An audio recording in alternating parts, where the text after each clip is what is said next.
suruh baca, kamu sendiri tidak bisa jelaskan. Loh, ini saya mau jelaskan. Boleh saya dibiarkan jelaskan? Nah, silakan, coba. Gitu dong. Oke. Saya ingin tahu apa maksudnya. Oke, maksud dari ayat ini saya pahami di sini, di mana Bapak menjelaskan kepada saya, tapi tidak ada standarisasi dalam akidah kekristenan, tidak ada. Bapak tidak ada. Bapak tidak berlandaskan oneness, Bapak tidak berlandaskan Tritunggal. Itu dulu. Tidak usah ke situ, Abang. Lanjut, terangkan saja. Ya udah, apa yang mau saya terangkan? Oh, Roma 3. Iya. Oke, Bapak dari tadi berbicara ngarung ngidul, tidak ada standarisasi tentang bagaimana Bapak mengimani yang itu Yesus.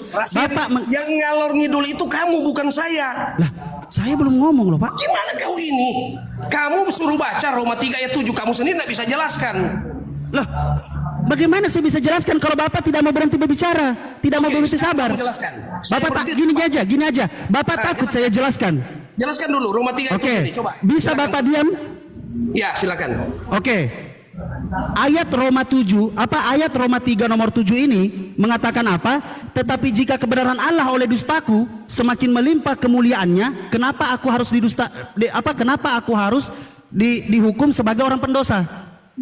Harusnya walaupun dengan cara berbohong, walaupun dengan cara berdusta menceritakan tentang kemuliaan Allah, kenapa harus dihukum lagi sebagai pendosa? Begitu ayatnya, Pak, kalau Bapak nggak paham. Begini, Bang, saya terangkan ya. Oke, silakan.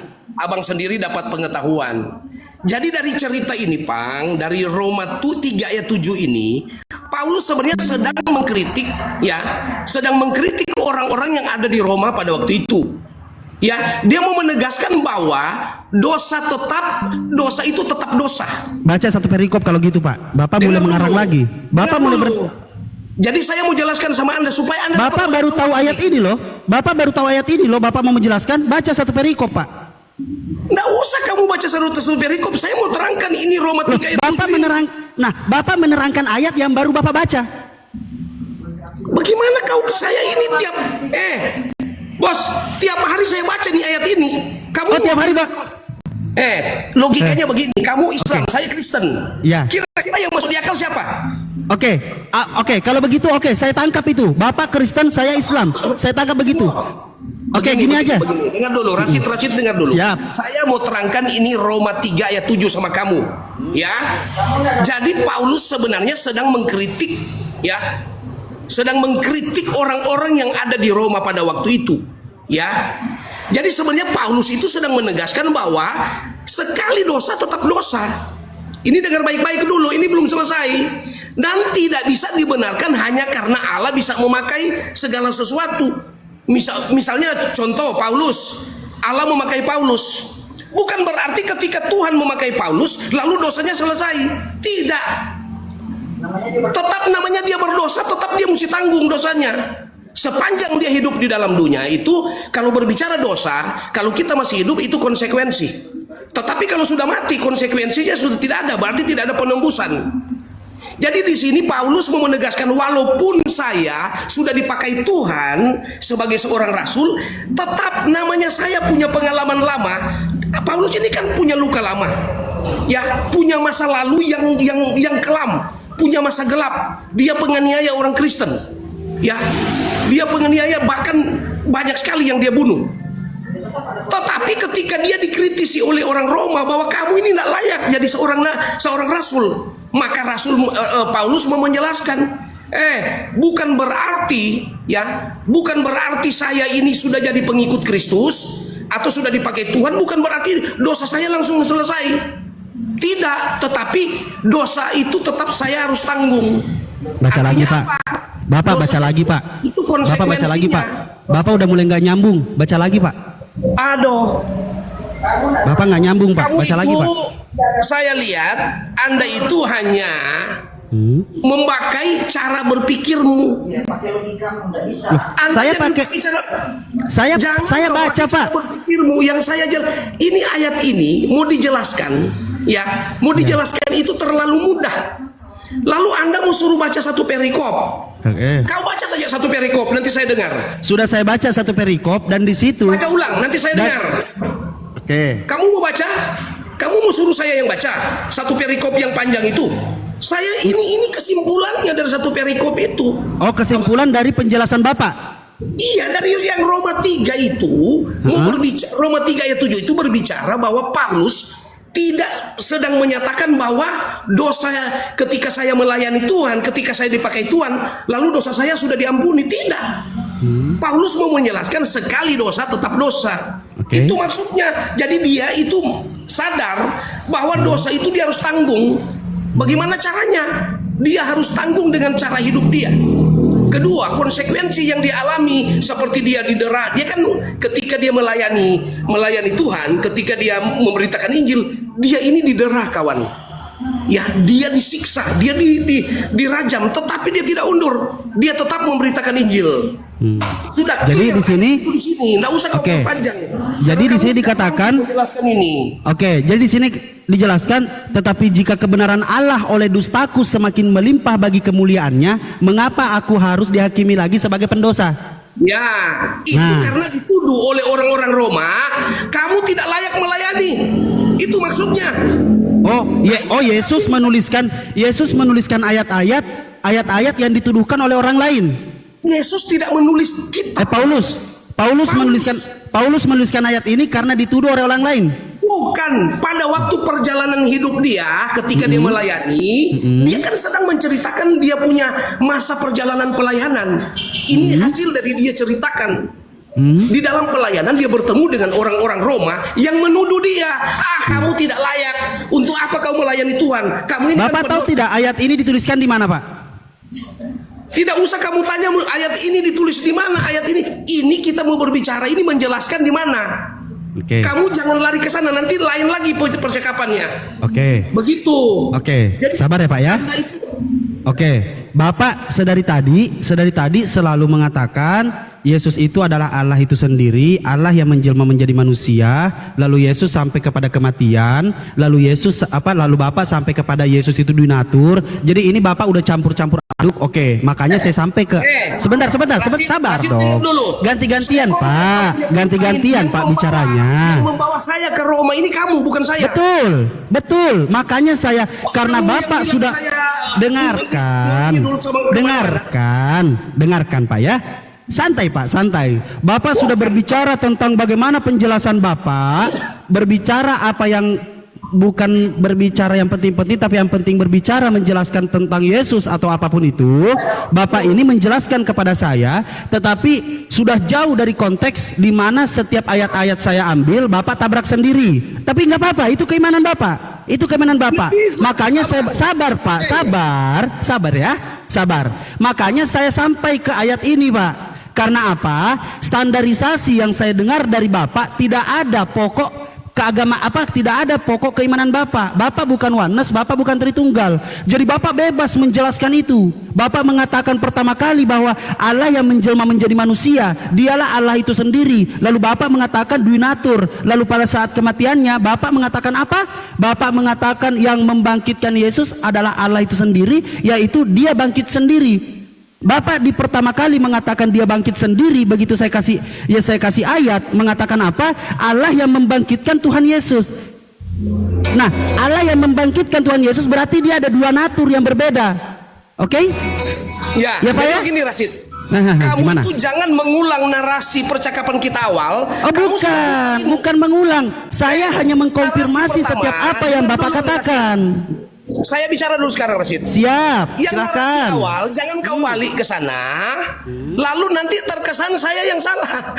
Begini, Rasid, saya itu kan menjelaskan pertanyaanmu, kan begitu. Lalu Anda yang menggiring saya buka ayat ini. Semua ayat-ayat ini kalau ada orang-orang nonton di bawah, kalau ada Kristen yang nonton, mereka bisa mengatakan sebenarnya yang ngolongi dulu itu siapa? Kau atau saya? Begitu. Jadi Rasid, artinya begini, Anda kalau mau pindah-pindah ayat itu minimal Anda tahu dulu. Begitu. Kadang-kadang tidak linier, tidak satu arah, kamu sudah pergi masuk ke sana. Cuma dalam rangka mau membeda-bedakan, mau memutarkan seakan-akan bagaimana caramu berupaya untuk supaya Yesus ini pada akhirnya bukan Tuhan. Itu kan inti pembicaraanmu. Begini, kalau saya tidak pindah-pindah ayat, silahkan kasih saya satu ayat atau satu perikop, dua perikop, ceritakan semua di situ penjelasan tentang Yesus menjadi Tuhan di usia berapa. Silahkan Pak. Saya sudah katakan tadi, memang kau ini memang tell me juga kau ini. Anda kan Yesus, pertanyaanmu mengatakan bahwa sejak kapan Yesus jadi Tuhan? Ini pertanyaanmu itu pertanyaan yang tidak berbobot. Oke, tahan. Saya sudah katakan. Iya, tahan dulu. Kenapa saya berbicara begitu? Kenapa saya berbicara begitu? Bapak tahan. Saya sedikit lagi. Oke. Jadi begini, saya sudah katakan tadi bahwa nubuatan nabi-nabi terdahulu itu sudah menubuatkan tentang kedatangan Kristus. Ya, jadi sebelum Yesus datang, ribuan tahun sebelum Yesus datang, itu sudah dinubuatkan, kawan.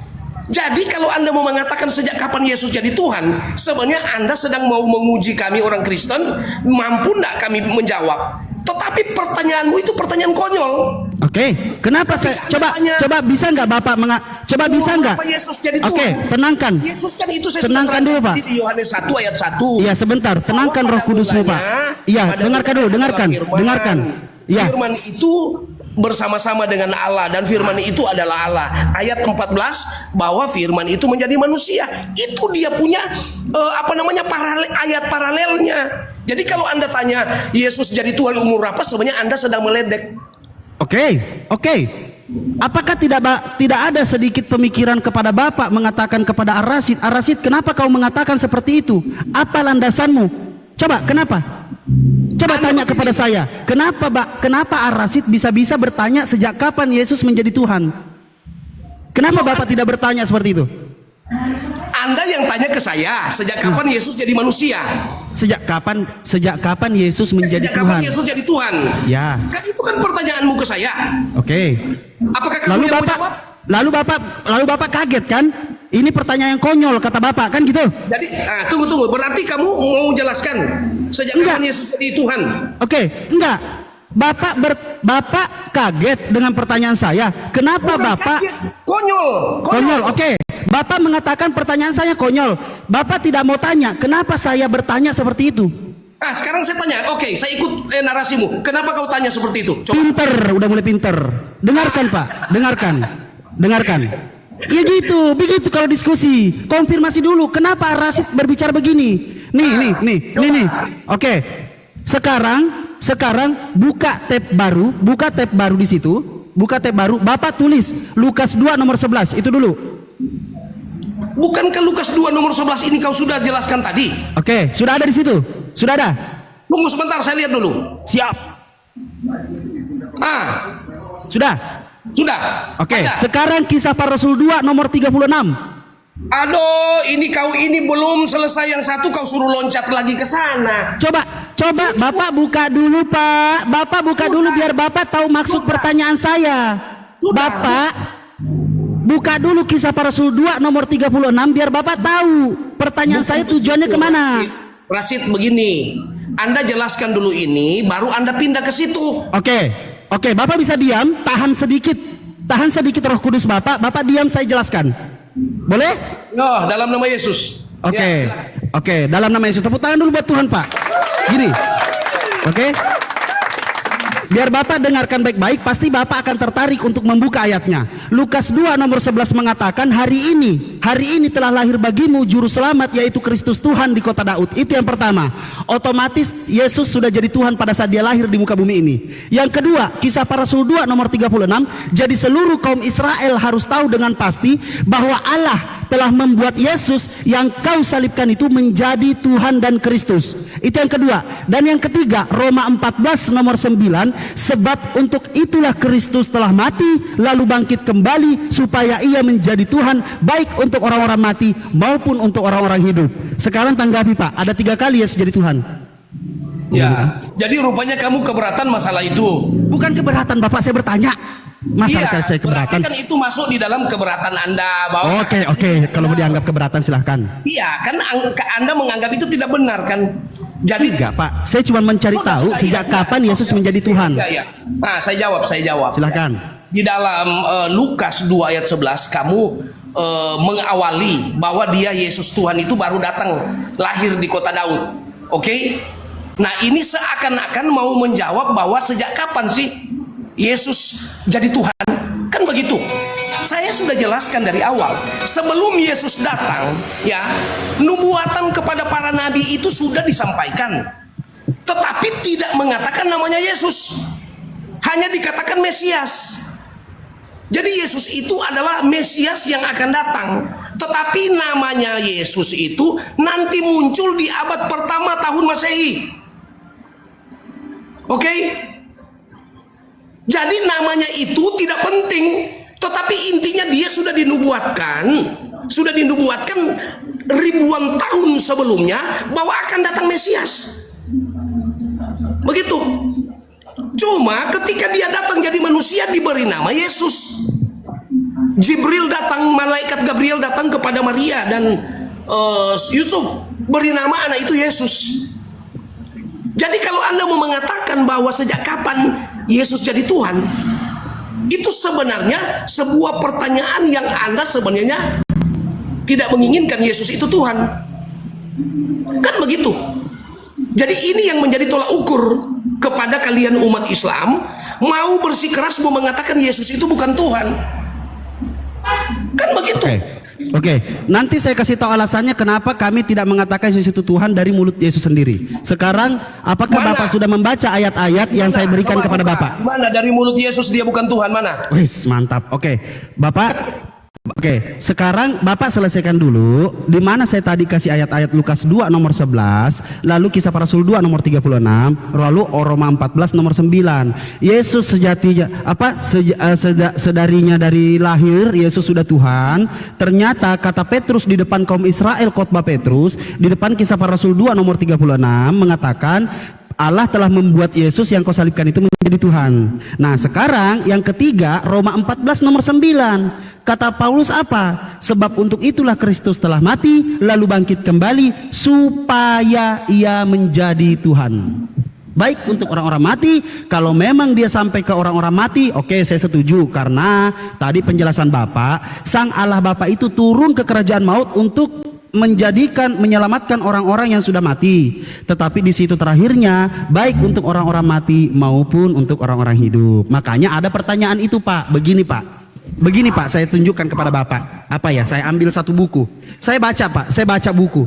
Saya pengen baca Bible. Saya pengen tahu. Saya baca Lukas 2 nomor 11, hari ini telah lahir bagimu juru. Oh, ternyata saudara-saudara Kristen menuhankan Yesus karena memang ada ayatnya dan sudah Tuhan dari sejak Abraham. Dia ada sebelum Abraham ada, bla bla bla bla. Kan begitu. Saya baca nih, mantap nih. Kisah Lukas 2 nomor 11, hari ini telah lahir bagimu juru selamat yaitu Kristus Tuhan di kota Daud. Oh, oke. Oh, begini hidupnya. Oke, selesai. Tetapi begitu saya baca, ketemu di Kisah Para Rasul 2 nomor 36, jadi seluruh kaum Israel harus tahu dengan pasti bahwa Allah telah membuat Yesus yang kau salibkan itu menjadi Tuhan dan Kristus. Loh, bukannya tadi Yesus sudah Tuhan? Kenapa dijadikan Tuhan lagi pada saat disalibkan? Siapa nih yang menulis? Nah, ya udahlah, cuekin aja lah daripada pusing kan, bukan kitab saya baca lagi. Baca lagi. Bentar, saya buang, bentar.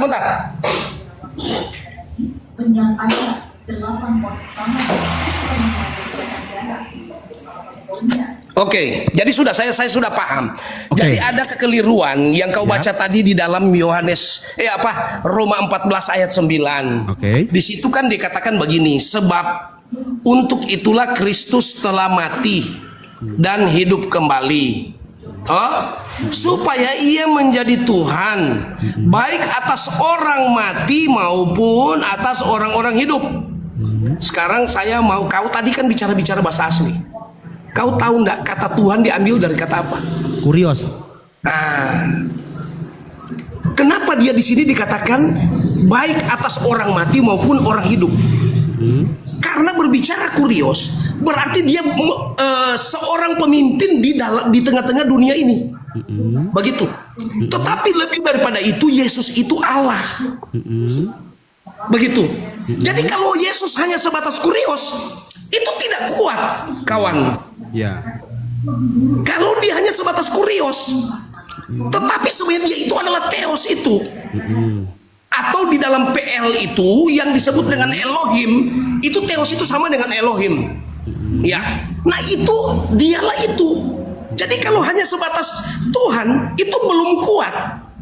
Tetapi Yesus itu bukan hanya, makanya ketika muridnya Thomas, ketika tadinya Thomas tidak yakin bahwa Yesus bangkit.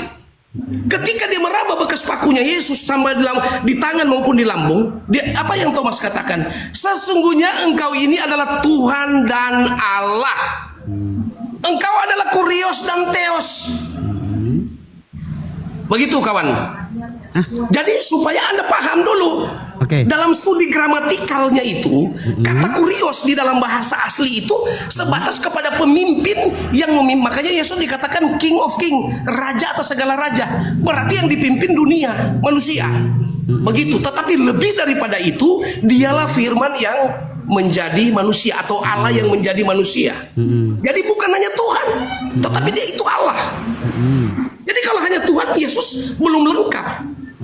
Makanya si Thomas berkata, sesungguhnya engkau ini adalah Tuhan dan Allah. Lengkap, engkau adalah Kurios dan Theos atau Elohim. Begitu kawan. Jadi kalau Anda bukan keberatan ya, seperti meragukan bahwa kenapa di sini mempertanyakan. Iya, Anda mempertanyakan supaya ia menjadi Tuhan. Jadi Anda itu seakan-akan begini, mau berkata bahwa berapa kali lagi Yesus jadi Tuhan. Kok saya, kan Pak? begitu? Ini salah saya atau salah Bible, Pak? Bukan salah Bible. Terus salah siapa? Anda tidak paham. Ini proses penulisan saya sudah terangkan tadi sama kamu. Apa itu proses penulisan? Yang menulis ini manusia, Rasul Paulus yang nulis. Jadi wahyu dari Allah. Setelah itu manusia yang tulis. Jadi wahyu kepada Rasul Paulus, Paulus menulis. Jadi bahasanya ini tentunya bahasa manusia. Paulus mau menjelaskan seperti apa kepada orang-orang yang ada di Roma. Selain dia mau berkata dia itu adalah Tuhan bagi apa orang yang mati dan orang yang hidup. Dia tidak mengatakan Tuhan bagi orang yang mati dan malaikat-malaikat di surga. Kenapa? Karena kurios yang dimaksudkan ini adalah pemimpin bagi umat manusia. Jadi manusia ini salah tulis atau gimana? Udah benar tulisannya? Sudah benar, tidak ada salah tulis di sini. Sebab untuk itulah Kristus telah mati supaya ia menjadi Tuhan, baik untuk supaya ia. Sebab untuk itulah pulpen ini saya lepaskan supaya dia berbunyi. Rasid, jangan kau analogikan dengan yang begitu. Itu tidak bisa. Tuhan itu tidak bisa dianalogikan seperti itu. Tidak bisa dianalogikan. Siap. Tidak bisa. Kamu mau pakai presiden, salah. Semua itu tidak bisa. Saya tidak terima dianalogi dengan misalnya kalau pemimpin, presiden segala. Tapi kira-kira, Tuhan itu jangan kau analogikan. Kira-kira salah tidak analogi saya tadi? Salah berarti ya? Salah. Karena masuk akal. Tidak bisa. Karena masuk akal. Karena masuk akal. Karena benda itu diciptakan oleh dia. Bukan Pak. Bukan. Benda ini dibuat oleh manusia. Iya, atas dasar inisiatif Tuhan, kan begitu. Bukan. Atas dasar apa yang telah diciptakan Tuhan, maka manusia mengumpulkan semua bahannya lalu dibuat oleh manusia. Begitu Pak. Beda pembuat, beda pencipta. Anggaplah sama lah kita berdua. Mantap. Bagus, mulai pintar. Gini. Kenapa saya mempertanyakan itu? Karena kata-katanya, Pak. Karena kalimatnya. Karena di sini adalah saya orang Indonesia yang sedang mencari bagaimana esensi ketuhanan itu di alam semesta ini. Memakai apa? Memakai akal pikiran dengan rujukan apa? Dengan rujukan setiap bacaan yang kita baca. Nah, ketemu bacaan di mana Yesus ini yang tadinya saya sudah mengetahui bahwa Yesus itu sejatinya dari lahir dia sudah Tuhan, tetapi Kisah Para Rasul 2 nomor 36, Kisah Para Rasul 2 nomor 36 mengatakan apa? Mengatakan Allah telah membuat Yesus yang kau salibkan itu menjadi Tuhan. Nah, Bapak baru buka. 2 nomor berapa? Kisah Para Rasul 2 nomor 36. Mantap kan, saya bilang pasti Bapak penasaran dengan ayat ini. Silakan lanjut Pak. Jadi saya baca ulang ya. Saya lihat Anda menerangkan ini gaya bebas lah. Jadi dengar baik-baik. Jadi seluruh kaum Israel harus tahu dengan pasti Oke? Jadi seluruh kaum Israel harus tahu dengan pasti bahwa Allah telah membuat Yesus yang kamu salibkan itu menjadi Tuhan dan Kristus. Oke? Jadi saya sudah katakan tadi pendahuluanmu tadi bahwa Yesus itu sepenuhnya Allah, sepenuhnya manusia. Jadi Anda sebenarnya dibingungkan dengan ini, bahwa Anda lupa bahwa yang berkarya itu adalah Allah sendiri yang menjadi natur dia sendiri. Begitu, itulah yang membuat bingung. Karena satu lu juga Rashid, memang saya dulu waktu belum sungguh-sungguh di dalam Tuhan, saya baca Alkitab, tidak pernah ada saya paham satu pun ayat, tidak ada yang saya paham. Tetapi ketika kita sudah sungguh-sungguh, Roh Kudus sudah hidup di dalam kita, satu ayat, satu paragraf pun ketika kita baca kita paham. Kenapa? Saya meyakini bahwa dengan iman bahwa semua ayat-ayat ini diterjemahkan oleh Roh Kudus. Itu harga mati bagi saya. Siap. Oke, clear ya Pak ya. Jadi Bapak sudah tahu kenapa saya mempertanyakan ini ya. Intinya begini Rashid, intinya Anda kalau mau paham Alkitab, kamu harus tinggal, Roh Kudus mesti tinggal dulu dalam dirimu. Oke, bagaimana caranya? Caranya kau terima Yesus sebagai Tuhan. Oke, ini kata-kata Yesus Pak. Ini yang saya terima dari kata-kata Yesus. Bapak buka Yohanes 5, 30 sampai 40. Ini kata-kata Yesus. Apa itu berapa? Yohanes 5 ayat 30, Yohanes 5 30 sampai 40. Loh, kapal panjang sekali. Wes. Tepuk tangan dulu buat Tuhan. Begini saya memahami Yesus Pak. Saya menerima Yesus juru selamat bagi bangsa Israel. Darah Yesus. Jadi Tepuk tangan buat Tuhan. Oke? Coba dikonfirmasi Pak. Jadi Yesus begini. mengatakan apa? Yesus mengatakan, Ya, baca. Yohanes 5 30 sampai 40, aku tidak dapat berbuat apa-apa dari diriku sendiri, aku menghakimi sesuai apa yang kudengar. Dari mana itu? Di mana yang kau baca? Oke. Baiklah. Jangan pakai bau. Saya saja orang Kristen yang tidak bisa seperti kau mau untuk main. Oke. Saya bacakan. Sesuaikan. Bapak pakai penerjemahan mana, Pak? Terjemahan baru. Saya tidak usah mau pakai berbelit-belit terjemahan apa, semua terjemahan baru. Darah Yesus. Siap. Amin. Darah Yesus berkuasa. Siap. Mau sebut-sebut gitu nanti polisi tangkap kau. Iya Bu, santai Bu. Santai Bu. Yesus juru selamat Bu, pokoknya Bu. Aku tidak dapat berbuat apa-apa dari diriku sendiri, aku menghakimi sesuai apa yang ku dengar, maka dari itu penghakimanku adil. Apabila ada penghakiman yang datang daripadaku, sudah pasti itu penghakiman yang tidak benar, karena penghakiman yang benar datang daripadanya yang telah mengutus aku. Kalian telah mengutus utusan kepada Yohanes untuk memberi kesaksian tentang diriku. Walaupun kesaksian itu benar, tetapi aku tidak memerlukan kesaksian manusia. Maka dari itu aku bersaksi tentang diriku sendiri, agar kalian boleh memperoleh hidup yang kekal. Di mana datanya? Darah Yesus. Ini Pak, aduh, Bapak ini kok. Di mana yang kau sebutkan itu, datanya di mana? Ini Bapak, Yohanes 5 Pak, makanya baca Pak. Aduh, aku tidak dapat berbuat apa-apa dari diriku sendiri, aku menghakimi sesuai apa yang aku dengar, maka dari itu penghakimanku adil. Sebab aku tidak menuruti kehendakku sendiri, melainkan kehendak Dia yang telah mengutus aku. Kalau aku bersaksi tentang diriku sendiri, maka kesaksianku itu tidak benar. Ada yang lain bersaksi tentang aku, dan aku tahu bahwa kesaksian yang diberikannya tentang aku adalah benar. Kamu telah mengutus utusan kepada Yohanes dan ia telah memberi kesaksian tentang kebenaran. Tetapi aku tidak memerlukan kesaksian manusia. Namun aku mengatakan hal ini supaya kamu diselamatkan. Ia bagaikan pelita dan menyala dan bercahaya, dan kamu mau menikmati seketika saja cahaya itu. Tetapi aku adalah Yesus, mempunyai suatu kesaksian yang lebih penting daripada kesaksian Yohanes, yaitu segala pekerjaan yang diserahkan Bapa kepadaku supaya aku melaksanakannya. Pekerjaan itu juga yang kukerjakan sekarang, dan itulah yang memberi kesaksian tentang aku bahwa Bapa yang mengutus aku. Darah Yesus. Iya. Gimana Pak? Itulah yang membuat saya menerima Yesus Pak sampai detik ini Pak. Oh, jadi ayat ini yang membuat kamu terima Yesus. Betul, karena Yesus melihat Dengarkan. Maaf ya, ini dari statement saya. Dengarkan. Yesus mengatakan, kalian telah mengutus utusan kepada Yohanes untuk memberi kesaksian tentang diriku. Walaupun kesaksian itu benar, tetapi aku tidak memerlukan kesaksian manusia. Ingat, Yesus mengatakan aku tidak memerlukan kesaksian manusia, bukan mengatakan aku tidak memerlukan kesaksian Yohanes. Artinya apa? Artinya siapapun manusia yang memberi kesaksian tentang dirinya jangan pernah didengarkan. Karena apa? Karena aku bersaksi tentang diriku sendiri. Perikopnya ayat ini adalah, kita baca sama-sama. Perikopnya yaitu, sebentar, darah Yesus, lemot laptopnya. Hari Sabat. Bukan, kok hari Sabat? Kesaksian Yesus tentang dirinya. Nah, pinter, tepuk tangan buat Tuhan. Nah, itu yang membuat saya, Yesus tidak mengatakan aku tidak memerlukan kesaksian Yohanes, tetapi Yesus mengatakan aku tidak memerlukan kesaksian manusia. Maka dari itu aku bersaksi tentang diriku sendiri. Oke?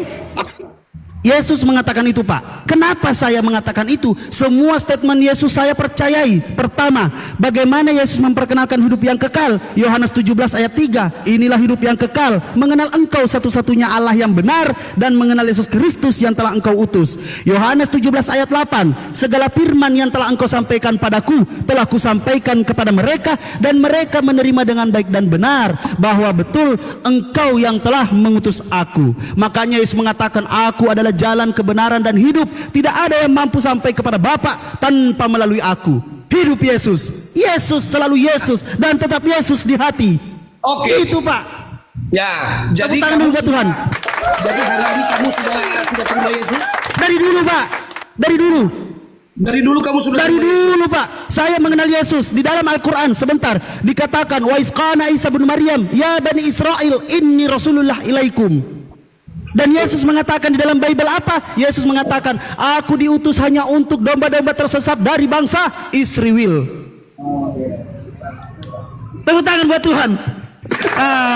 Ibu di belakang sudah mulai kan bilang, oh iya katanya. Iya, saya menerima Yesus. Itu mahasiswa saya lagi Iya, dengar. ini Kristen sejati, Pak. Kristen sejati, pengikut Yesus, Pak. Nih, Ar-Rasyid. Darah Yesus. Tepuk tangan buat Tuhan. Sesuai dengan pernyataanmu, ya. Sesuai dengan pernyataanmu bahwa Anda pengikut Yesus. Saya pengikut Yesus, Pak. Saya diperintahkan dalam Al-Quran. Ini yang saya mau jelaskan sama Anda. Silakan. Bahwa Anda ketika menafsir Bible, ya, yang paling pertama kamu harus melibatkan dulu Roh Kudus di dalam hidupmu. Tidak perlu Roh Kudus, Pak. Saya sudah mengetahui apa keinginan Yesus. Yesus tidak mau. Yesus tidak mau orang lain didengarkan. Dasarmu itu terbentuk bukan atas dasar iman Kristen. Kenapa? Kristus, Pak, di dalam hati, Pak. Ya. Ingat, Pak, Kristus di dalam hatiku, Pak. Anda bisa berdusta. Silakan, Anda mau berdusta silakan. Lah, Yesus, Pak, Yesus mengajarkan apa? Bagaimana dia berdoa sesuai kehendak Allah Bapa. Jadi begini, kawan. Nah, silakan. Anda itu dari bahasanya itu sebenarnya Anda punya misi satu. Bagaimana ini tuh pernyataan-pernyataan bahwa Yesus itu Tuhan itu mau dipatahkan. Itu yang pertama.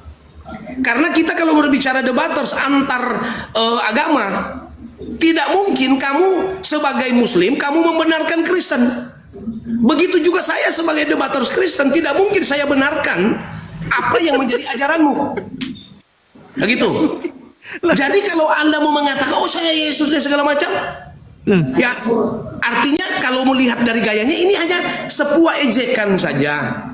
Ya. Kok Pak? Saya mendengarkan statement Yesus, Pak. Saya diutus hanya untuk domba-domba tersesat dari bangsa. Jadi saya mau jelaskan sama kamu ya, mengenai Yohanes 5 ayat 30 ini. Bahwa Yesus itu dia sedang melanjutkan sebuah penjelasan kepada orang-orang yang ada pada waktu itu ya, bahwa setelah waktu itu diserang oleh orang-orang Yahudi, termasuk salah satu di situ yaitu mengenai hari Sabat juga. Ada perdebatan tentang hari Sabat, ada juga perdebatan mengenai kesaksian dirinya. Ya, bahkan ada yang dia menyembuhkan orang. Pergilah kamu, kamu sudah diselamatkan. Maka di situ terjadi perdebatan. Ketika dia menyembuhkan orang di hari Sabat, dia melaksanakan segala sesuatu di hari Sabat, dia dikritisi oleh orang-orang yang pada waktu itu. Nah, di sini Yohanes ya, di dalam Yohanes 5 ayat 18 itu dia punya klimaks di situ bahwa Yesus itu berbicara tentang otoritas dia, ya, otoritas tertingginya. Bahwa dia memiliki sebuah otoritas, yaitu otoritas Allah, bukan hanya sekedar kurios yang saya sampaikan tadi. Lalu dia bersaksi tentang dirinya, begitu, dia bersaksi tentang dirinya.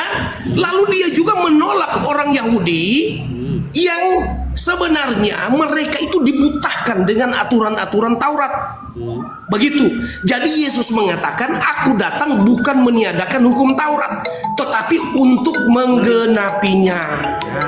Begitu kawan. Jadi di dalam di dalam ayat 30 di situ Yesus artinya bertindak ya. Ya, jadi Yesus bertindak berdasarkan atas kehendak Allah, atas kehendak Tuhan, bukan atas dirinya sendiri. Begitu. Jadi itu Anda harus tahu bahwa Yesus berkata bahwa aku tidak dapat berbuat apa-apa dari diriku sendiri. Di situ dia mau memposisikan diri bahwa dia kan kondisi saya bilang manusia. Dia tidak mau melangkahi apa yang menjadi bagian Allah. Begitu. Makanya saya bilang dia berkenosis, dia mengosongkan dirinya.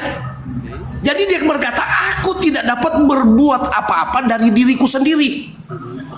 Artinya selain daripada Bapa. Begitu. Aku menghakimi sesuai dengan apa yang aku dengar dari Bapa. Oke, dan penghakimanku adil.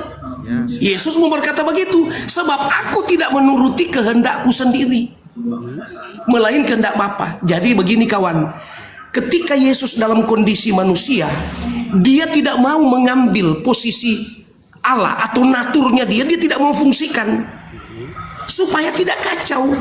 Kalau seandainya dicampur baurkan, dia gunakan otoritas dia sebagai Allah, ya, maka rencana Allah atas dunia ini batal, akan batal kawan.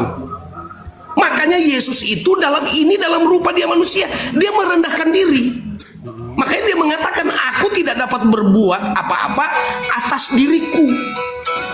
Kenapa? Karena dia mau menunjukkan bahwa ini saya manusia, sepenuhnya manusia. Ada waktunya dia menggunakan otoritasnya dia, begitu. Jadi ketika dia mati bangkit, di situ penuh otoritas Allah bekerja atas diri Yesus. Jadi Yesus kembali lagi kepada semula, begitu. Yang tadinya firman menjadi manusia, akhirnya yang tadi itu dia kembali lagi, kembali kepada otoritas ilahinya, yaitu Allah sendiri. Makanya dia pulang ke rumahnya, dia tunggu di sana. Tetapi dia memberi penghiburan-penghiburan kepada pengikut-pengikutnya, kepada rasul-rasulnya. Dia memberi penghiburan bahwa jangan dulu pergi kemana-mana selama 10 hari saya naik ya, karena Roh Kudus akan kuutus. Yesus berkata, aku akan mengutus Roh Kudus untuk apa? Untuk membekali kalian-kalian ini yang ada di Yerusalem. Karena amanat agung yang Yesus sampaikan itu, pergilah jadikan semua bangsa murid, itu mesti diteguhkan dulu. Dengan cara apa? Dengan cara diteguhkan oleh api Roh Kudus tadi. Begitu kawan, supaya ya kawan ya mudah-mudahan, karena begini, perkataan itu kawan, saya selalu memegang, perkataan itu berkuasa. Kalau kawan sekarang ya mungkin pura-pura, tapi saya yakin pernyataan kawan tadi, ya, pernyataan Rasid tadi mengatakan bahwa Rasid percaya Yesus sebagai Tuhan dan Juru Selamat. Saya mengaminkan itu, Rasid. Lah, dari dulu Pak, dari 5 tahun lalu saya di TikTok ini Pak. Saya, Rasid. Ya, ketika Anda main-main, Rasid, itu konsekuensinya berat. Lebih baik satu kali jangan kau buat memproklamasikan seperti itu, lebih baik jangan. Kalau Anda tidak sungguh-sungguh, tapi ketika Anda sungguh-sungguh, saya berkata bahwa itu perkataan kita berkuasa. Mudah-mudahan giliran akan terjadi. Jadi begini, Rasid. Giliran saya berbicara, Pak. Rasid, dengar dulu, Rasid. Minta maaf. Saya mau mengajar kuliah. Waktu kurang 15 menit. Jadi saya mau diskusi ulang dengan kamu nanti berikut. Nanti boleh. Saya follow-followan sama Pak. Saya minta maaf kalau ada kata-kata yang salah. Siap, sama-sama Pak. Keterlanjuran saya minta maaf ya. Siap. Ya, oke. Tetap terus semangat. Oke. Ya, salam sehat. Tuhan Yesus Siap. memberkati. Siap Salam. Pak, darah Yesus. Tepuk tangan buat Tuhan. Amin.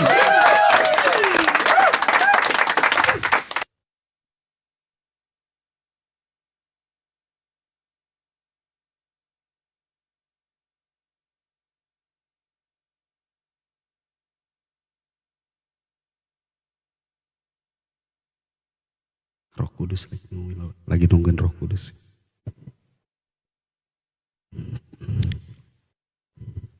Kurang gasos. Randi Varias LED Sandiar. Kita naikkan dulu.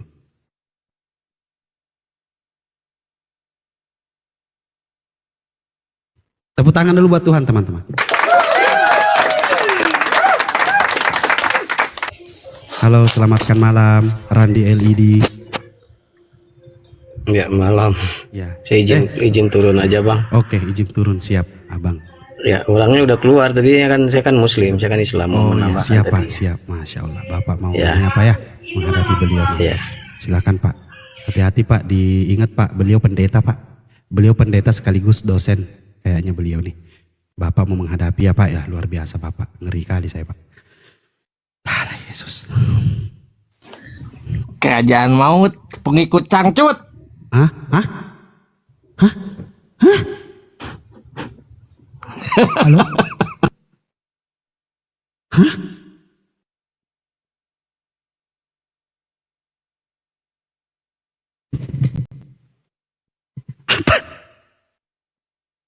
Apa itu tiba-tiba? Darah Yesus. Tepuk tangan buat Tuhan. Oke teman-teman, terima kasih atas 2,3 penonton. Silahkan yang follow dulu, yang belum follow. Insya Allah habis Isya. Insya Allah habis Isya, kalau pergerakan dunia tidak mengantuk lagi atau saya tidak ketiduran, tapi insya Allah sih, insya Allah saya tidak tidur, dan kita nanti lanjut habis Isya atau habis maghrib lah insya Allah ya. Jadi saudara-saudara terkasih yang dipilih dipulihkan oleh Tuhan. Mungkin beliau akan lanjut, mungkin beliau masih penasaran mau diskusi dengan saya, mungkin beliau menginginkan agar saya dijamah oleh Tuhan menjadi pribadi yang lebih baik. Ya kan? Di sini menuju maghrib tinggal 10 menit lagi, saudara-saudara yang terkasih. Jadi kita mungkin, jadi teman-teman kadang-kadang jangan terlalu nafsu gitu. Jadi kalau ada perdiskusian jangan terlalu nafsu ya. Pelan-pelan aja. Nah. Jadi apa nih?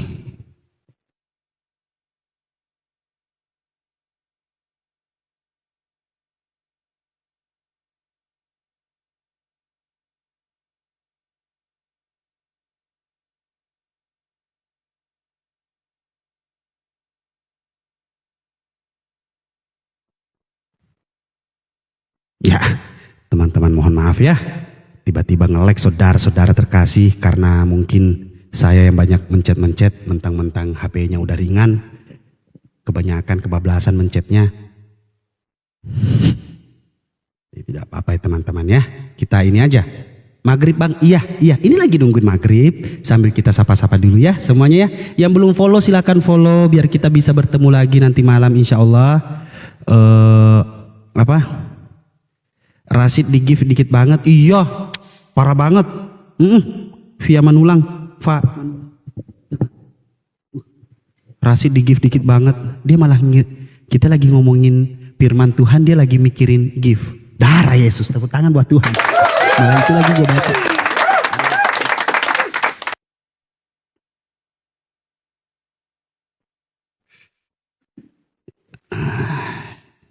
Jawab dulu di koranmu. Kalau khitan itu ditulis di mana? Nggak ada ditulis di mana-mana. Nggak ada ditulis. Wih, gila, who I am, anjay who I am. Muka lu keren bro, muka lu bengis tapi bisanya cuma typing. Kagak berani naik diskusi, agak lain loh. Masalahnya kamu kan capek ngomong Rasid, harus dihargai gift dong. Enggak, itu salah perbedaannya. Saya bukan jualan di sini. Tidak perlu saya kayak begitu. Ya, tetapi kalau ada yang mau ya mau sih. Cila. Nanas. Kok perhatian banget sih? Kamu perhatian banget sih sama aku? Kamu oten ya? Tapi nggak apa-apa lah.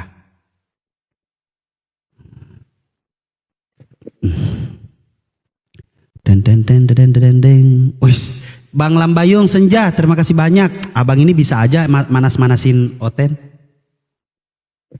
Abang jangan manas-manasin Oten dong. Udah biarin aja kayak dia, kesian dia kalau kayak gitu.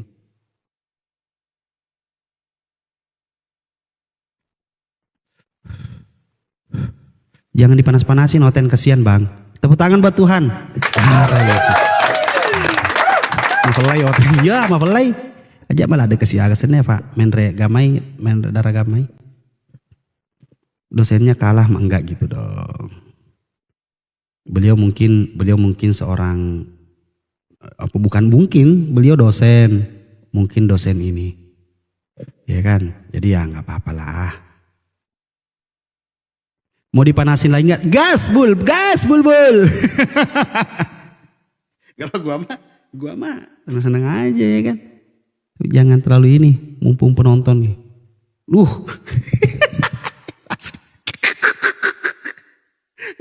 Nanas beneran dah, nanas. Jangan Bang. Jangan, sisain buat ntar malam. Maghrib Bang, iya. Ini lagi nungguin maghrib nih. Sabar ya.